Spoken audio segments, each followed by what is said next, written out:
Aristotle, the father of political science. शायद ही ऐसा कोई राजनीति विज्ञान का विद्यार्थी होगा जिसे अरस्तु यानी एरिस्टोटल के बारे में जानकारी ना हो। अरस्तु को राजनीति विज्ञान का जनक ऐसे ही नहीं कहा जाता।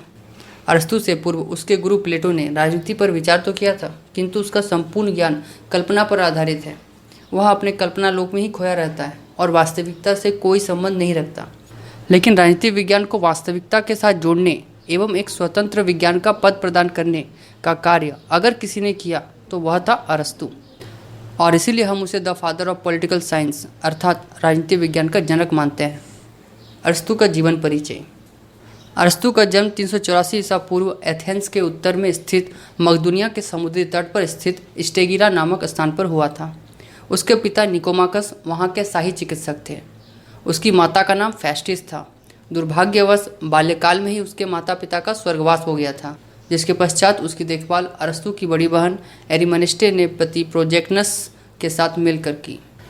अरस्तु बाल्यकाल से ही प्लेटो से काफ़ी प्रभावित था और इसीलिए 17 वर्ष की आयु में अर्थात 367 ईसा पूर्व में एथेंस आया और प्लेटो के शिक्षण संस्थान अकादमी में प्रवेश लिया। उसने अपने जीवन के 20 वर्ष यानी 347 ईसा पूर्व प्लेटो की मृत्यु तक का समय इसी अकादमी में विद्या अध्ययन में व्यतीत किया। प्लेटो अपने शिष्य अरस्तु की योग्यता से बहुत प्रभावित था और उसे अकादमी का मस्तिष्क या शरीरधारी बुद्धिमत्ता कहा करता था। प्लेटो की मृत्यु के बाद अरस्तु अकादमी का प्रधान बनने की आशा करता था, किंतु विदेशी होने के कारण उसे वह पद नहीं मिल सका। यह पद प्लेटो के भतीजे को प्राप्त हुआ, जिससे अरस्तु को कुछ निराशा भी हुई। इसके पश्चात अरस्तु एथेंस छोड़कर एशिया माइनर, जो कि वर्तमान में तुर्की का मध्य भाग है, वहां चला गया और वहां उसने अकादमी की एक शाखा स्थापित की। उसको यहाँ निमंत्रित करने वाला अतार्नियस का राजा हर्मिस था।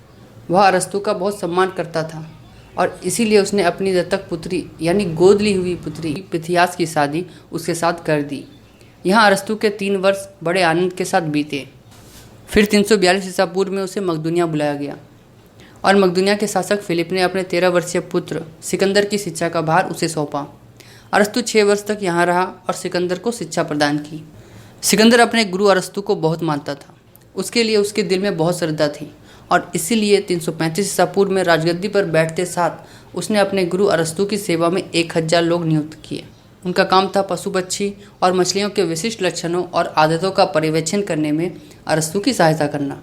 एक बात याद रखें कि अरस्तु सिर्फ राजनीतिक विज्ञान का ही नहीं बल्कि जीव विज्ञान का भी जनक कहलाता है, क्योंकि अरस्तु ने ही जीवों को जंतु और वनस्पति जगत में बांटा था। बहरहाल अरस्तु को अपने शिष्य सिकंदर से बराबर आर्थिक सहायता मिलती रही, लेकिन सिकंदर की मृत्यु के बाद जब मकदूनिया विरोधी दल को एथेंस में सत्ता प्राप्त हुई तो अपने आप को सुकरात वाली स्थिति से बचाने के लिए वह कैल्सिस को भाग गया, क्योंकि अरस्तु पर यह आरोप लगाया जाता था कि वह धर्म के अविश्वासी है, नास्तिक है। आपको बता दें कि जो सुकरात था वह भी अरस्तु की तरह नास्तिक एवं धर्म के प्रति अविश्वासी माना जाता था, जबकि सुकरात धर्म में चले आ रहे आडंबरों व रूढ़िवादिताओं के खिलाफ था और इसी कारण उसे दंड स्वरूप जहर का प्याला पीने के लिए मजबूर होना पड़ा।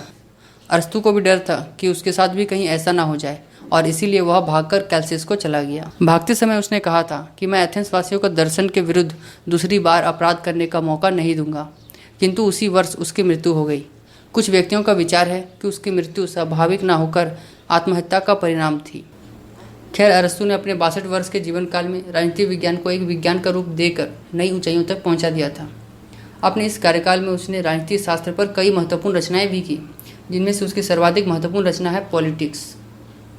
बार्कर ने अरस्तु की पॉलिटिक्स को राजनीति के क्षेत्र में मैग्नम ओपस यानी राजनीति की सर्वश्रेष्ठ रचना कहा है। तो यही था अरस्तु का जीवन परिचय।